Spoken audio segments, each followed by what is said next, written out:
agora a gente está voltando aí para a parte 2 da Revolução Industrial que a gente começou a falar. A gente viu agora o trechinho do filme Charlie Chaplin, a gente vê toda a questão do trabalho, só que a máquina levando o produto e a pessoa só fazendo um detalhe ou outro do serviço.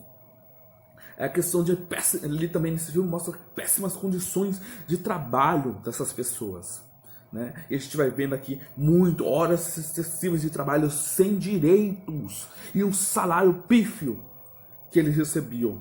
E a gente vai entender por que isso é aceito e por que no início não tem muito o que se fazer.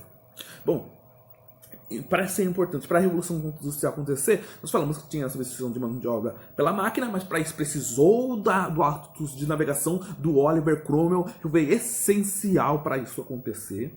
Nós temos também a essencial ascensão da burguesia. Se a ascensão da burguesia não tivesse acontecido, Oliver Cromwell não tinha ficado no poder e não tinha conseguido fazer esse investimento que ele vai fazer nos atos de navegação.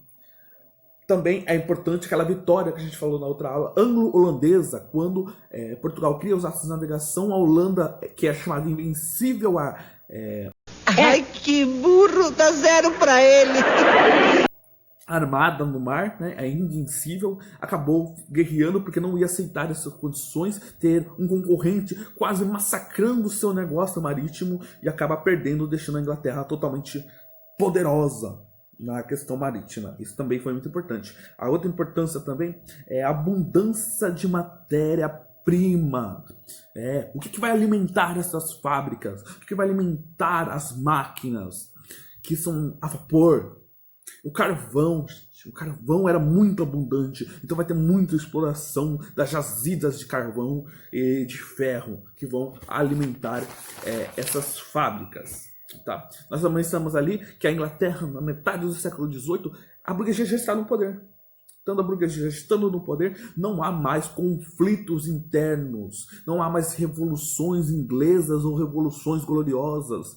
Então isso também ajudou muito essa passividade ali no mundo inglês. Os enclosures, lembra da Gentry que a gente falou? Que foi as vendas que o Henrique VIII, Elizabeth I, Carlos I e Oliver Cromwell fizeram os enclosures, os cercamentos de terras que antes as pessoas, os diggers e levelers, podiam usar aquelas terras comunais e elas acabaram sendo vendidas para a Gentry, que vão ser os fabricantes da parte têxtil, ou seja, as ovelhas serão tosquiadas para fazer os panos que vão enriquecer a Inglaterra. Então isso também é muito importante. Os enclosures continuam acontecendo. Você acaba sendo dono de um enclosure. Você precisa de muita gente para olhar a sua ovelha, para tosquiar a sua ovelha. Não, cada vez menos pessoas você vai querer trabalhando para você, menos gasto e mais ganho. Mais sobrecarga em cima dessas pessoas e mais dinheiro para você. Então isso também é um fator. Também a gente acaba tendo uma existência de mão de obra muito grande. Presta atenção nessa parte também muito importante para vocês responderem a atividade. O excesso de mão de obra. Sim, há um excesso de mão de obra. Como a gente vai ver aqui na imagem, uma confusão aqui que está descrita nessa imagem. Gente, isso é muito importante. Por que houve esse excesso de mão de obra? Vamos começar pelo campo. Os enclosures, menos pessoas trabalhando. Aquelas pessoas que não têm um emprego, que são expulsas dessas terras porque há uma privatização dessas terras. Essas pessoas vão acontecer o que nós chamamos de êxodo rural. Vocês vão ouvir muito em geografia também. Principalmente em geografia. O êxodo rural, a saída das pessoas do campo para a cidade. Perderam seus empregos, não tem mais o que fazer. Aí sabem que tem indústrias sendo feitas, sendo abertas e vão procurar empregos lá, mas já tem pessoas desempregadas porque trabalhavam nessas fábricas e acabaram perdendo seus empregos pela substituição de mão de obra pela máquina. Então junta as pessoas que já estavam pobres na cidade, mais as pessoas do campo que também perderam suas terras, perderam seus empregos. Então isso vai gerar uma série de excesso de mão de obra, uma série de pessoas desempregadas na Inglaterra na metade do século XVIII para o século XIX. Vai ter exercício de vários portos, né? Porque a Inglaterra, como falamos, os atos de navegações vão ser aquelas responsáveis pelo mar da Europa.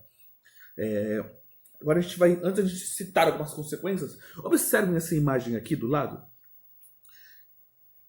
Vou dar alguns segundinhos para vocês aí. O que você acha que essa imagem representa?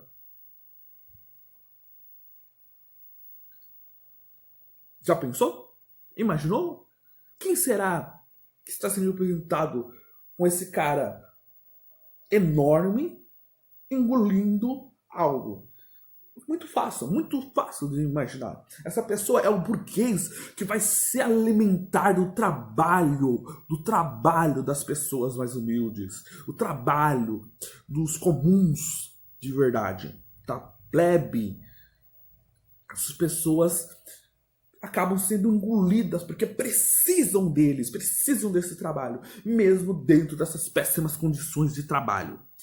Chegamos aí próximo do século XIX, e algumas consequências depois de 50 anos de revolução.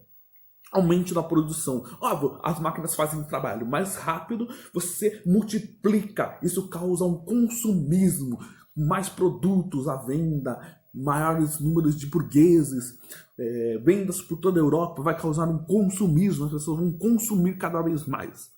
E com isso temos um aumento consequente desse aumento da produção é o aumento da poluição. Você vai produzir mais, você vai acabar poluindo o mesmo tanto.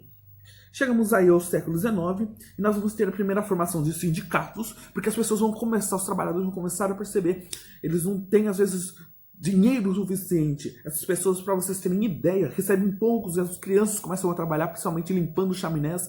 Muitas famílias vão ter cerca de 15, isso mesmo, 15 filhos para poder se sustentar. Porque quanto mais pessoas na sua família, mais dinheiro você tem. Então não é questão de igualdade, a mulher vai trabalhar, as crianças vão trabalhar, tudo para tentar juntar, para ter pelo menos um pouco de dar salário digno de ter alguma vivência, porque o salário é cruelmente ruim, sem direitos. E isso é uma coisa ruim que acontecia na Revolução Industrial. Então nós vamos ter um primeiro movimento das pessoas, vamos ter um cartismo, que foi a carta que o povo enviou para o parlamento pedindo uma mudança, pedindo atitudes, porque essas pessoas querem melhores condições de vida, porque aquilo não tinha condição de vida nessa maneira que eles queriam fazer.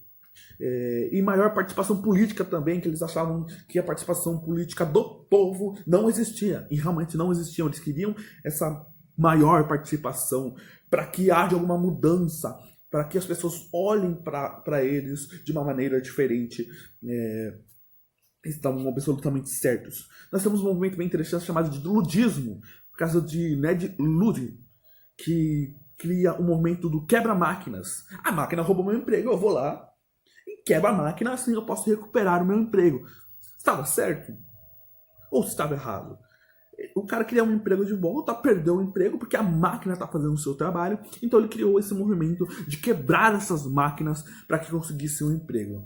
E aí chegamos ao ponto aí que a Inglaterra enriquece demais os burgueses, já tem uma consolidação política, que foi muito difícil, que a gente viu durante essas aulas. E aí aconteceu esta Revolução Industrial. Beleza, pessoal? Espero que vocês tenham entendido. Qualquer dúvida vocês podem comentar aí. Obrigado pela participação, por acompanhar e até a próxima.